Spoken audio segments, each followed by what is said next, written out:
أستاذي بويما رفيقكم نحو النجاح. السلام عليكم ورحمة الله تعالى وبركاته. معكم الأستاذ خالد. غننتقلوا للتمرين الثاني اللي كيقولنا أدرس قابلية اشتقاق الدوال التالية واحسب المشتقة في كل حالة. الدالة الأولى اف تاع إكس كتساوي إكس سكاري زائد واحد غاسين دو إكس. الدالة الثانية اف تاع إكس كتساوي إكس على بيسونس 5 زائد 6 إكس زائد 7. الدالة الثالثة اف تاع إكس كتساوي 2 إكس على إكس ناقص واحد. الدالة الرابعة اف تاع إكس كتساوي 2 إكس على غاسين تاع إكس زائد 2. الدالة الخامسة اف تاع إكس كتساوي لاغك طونجونت إكس تاع 2 إكس زائد واحد. لاغك طونجونت تاع 2 إكس زائد واحد على غاسين دو 5. نبداو على بركة الله. الدالة الأولى قلنا اف تاع إكس اش كتساوي هي إكس كاري زائد واحد غاسين دو إكس. نشوفوها هي هاديك.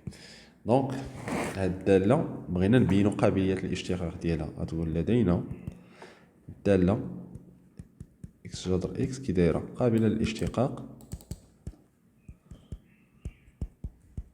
على اش مجال على اغ بلس عفوا لا اغ بلس. قلنا الدالة إكس كاري زائد واحد قابلة للاشتقاق على اغ بلس. اش كيعني هاد الشيء؟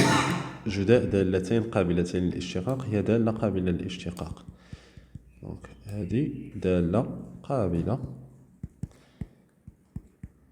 للاشتقاق على اغ بلس. علاش؟ حيت هي الضرب تاع هذا مع هذا. جداء دالتين قابلتين للاشتقاق.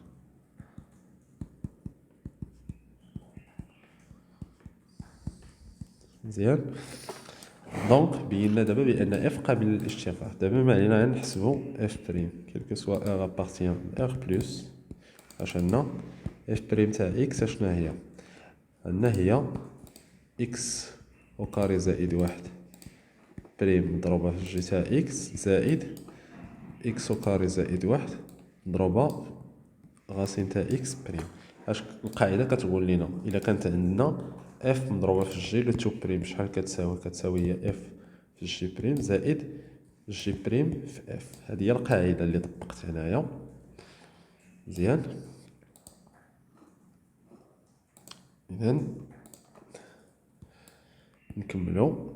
اشنا هي هذه هي جوج اكس مضروبة في جذر اكس زائد اكس كاري زائد واحد مضروبة في واحد على جوج جذر اكس صافي اللي كتساوي جوج اكس جذر اكس زائد واحد على جوج جذر اكس زائد اكس جذر اكس مقسومة على جوج. اذا ها حنا لقينا الدالة المشتقة تاع الدالة اف تاع اكس. اذا غندوزو للثانية. ثانيا اف تاع اكس شحال كتساوي؟ قلنا نشوفوها في التمرين هي اكس أس 5 زائد 6 اكس زائد 7. اكس أس 5 زائد 6 اكس زائد 7. هذه دالة قابلة للاشتقاق على ار. اف قابلة للاشتقاق على ار. علاش؟ لأنها دالة حدودية.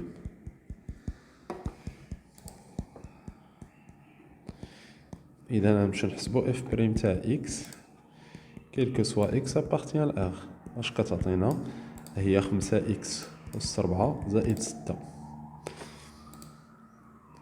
الثالثة نفضلو نديروها هنا الدالة الثالثة باش نرجعو دغيا نشوفو الدالة كي كتكتب. هي جوج اكس كنكتبهم في ورقة باش منبقاش نرجع. جوج اكس على جذر اكس زائد جوج وعندنا لاغك طونجونت تاع دوز اكس بلس ان على راسين تاع. داكوغ. دونك الدالة الأخرى هي قلنا هي جوج إكس على إكس ناقص واحد. هذه دالة قابلة للاشتقاق لأن هي قلنا هنا خصنا نردو البال فين قابلة إف قابلة للاشتقاق على اغ ما عدا واحد. مزيان. من بعد غنحسبو اف بريم. اشنو كتقول لنا القاعده؟ اف على جي لو تو بريم شحال كتساوي؟ هي اف بريم في جي ناقص جي بريم في اف كلشي مقسوم على جي او كاري. هذه هي القاعده اللي غادي نطبقو. اذا مهما يكون اكس كينتمي لاغ ما عدا ناقص واحد، شحال كتساوي اف بريم تاع اكس؟ كتساوي جوج اكس بريم اللي هي جوج مضروبه في اكس ناقص واحد ناقص اشنا هي اكس ناقص واحد بريم؟ هي واحد ناقص جوج اكس كلشي مقسوم على اكس ناقص واحد على كل أس 2 اللي كتساوي في الأخير ناقص واحد على اكس ناقص واحد على كل أس 2. هي اف بريم تاع اكس مهما يكون اكس ينتمي إلى اغ ما عدا ناقص واحد. غندوزو دابا الرابعة. الدالة الرابعة هي شنو هي اف تاع اكس شحال كتساوي؟ 2 اكس مقسومة على جذر اكس زائد جوج. نفس القاعدة، عندنا اكس تاع 2 اكس قابلة للاشتقاق على اغ، وأن الدالة جذر اكس زائد جوج قابلة للاشتقاق على اغ ما عدا على اغ، ولنا ناخدو حنا حالة خاصة اغ ما عدا النقطة 4. علاش؟ باش متنعدمش لينا هنا. اصلا غير منعدمة حتى تكون ناقص عفوا. دونك على اغ نديرو على اغ، حيت دائما جذر اكس دائما بوزيتيف، دونك الا زدنا ليه عدد موجب كتبقى دائما موجب، نصحاب لينا واش عندنا ناقص. دونك هنايا على اغ. اش كيعني هادشي؟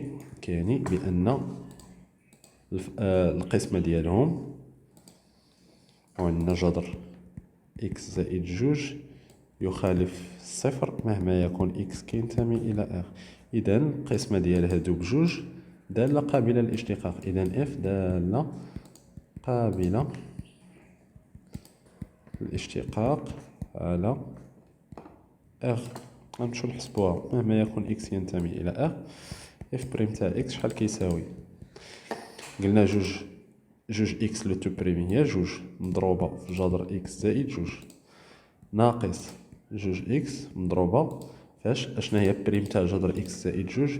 هي واحد على جوج جذر اكس كلشي مقسوم على جذر اكس زائد جوج الكل أس 2 اللي كتساوي لنا هي جوج جذر اكس زائد 4 ناقص جذر اكس كلشي على جذر اكس زائد جوج الكل أس 2 اللي كتساوي. الا بغينا نكملو هنايا غتمشي هادي مع جوج غتعطينا هي جذر اكس زائد 4 كلشي على جذر اكس زائد جوج الكل أس 2. هذه هي اف بريم تاع اكس في هذه الحالة. غتبقى لينا دابا اخر حالة اللي هي فاش كتكون عندنا اف تاع اكس كتساوي لاغ طونجونت تاع جوج اكس زائد واحد مقسومة على جذر 5. هادي عندنا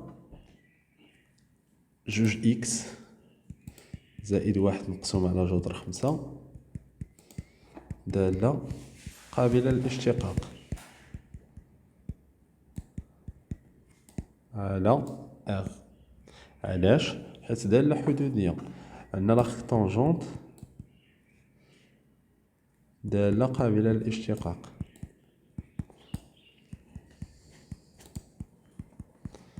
على اغ. علاش؟ حيت هي الدالة العكسية تاع الدالة طونجونت. واش كنعرفو الطونجونت دالة قابلة للاشتقاق على ناقص بي سور دو بي سور دو. واش عندنا؟ تاني حاجة عندنا بأن طونجونت بريم تاع اكس هي واحد زائد طونجونتو كاري تاع اكس اللي كيخالف الصفر مهما يكون اكس ينتمي الى موان بي سور دو بي سور دو. اذا لاغ طونجونت دالة قابلة للاشتقاق من هاد جوج شروط. ومنه عندنا الجيرون اف، وعندنا اف عفوا، وعندنا هذه اعتبرناها، هذه نعتبروها الدالة اش، وهاد الثانية نعتبروها الدالة جي. اذا اش تاع ار راه انكلو دون ار.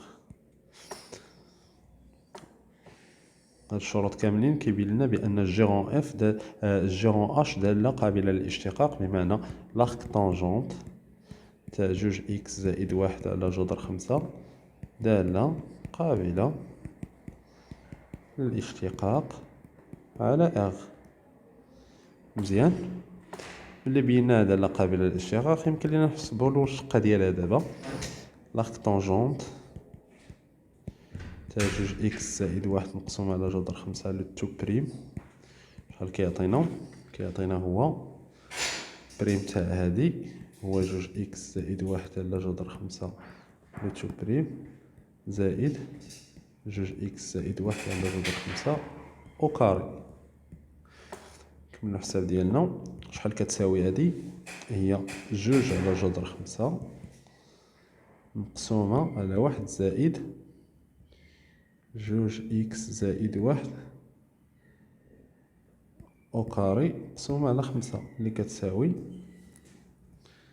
5. هنا 5 زائد جوج اكس زائد واحد الكل او كاري، هنا مضروبة في جوج على جذر 5 اللي كتساوي لنا في الأخير. إلا شدينا هادي غتعطينا أطلع 5 للفوق، دونك غتعطيني جوج مضروبة في جذر 5 على 5 زائد 4 إكس أو كاري زائد 4 إكس زائد واحد، دونك هنا 6. هذه هي العبارة الأخيرة تاع لاغك طونجونت تاع جوج إكس زائد واحد على جذر 5 لتو بريم مهما يكون إكس ينتمي إلى ار. كنوصلوا لنهاية الفيديو، نتمنى يعجبكم الفيديو. ديروا جيم الفيديو، تابوناو معنا في لاشين، وضغطوا على زر الجرس باش يوصلكم كل جديد. ولا بغيتوا محتويات أخرى يمكن لكم الاطلاع على موقع أستاذي .إما.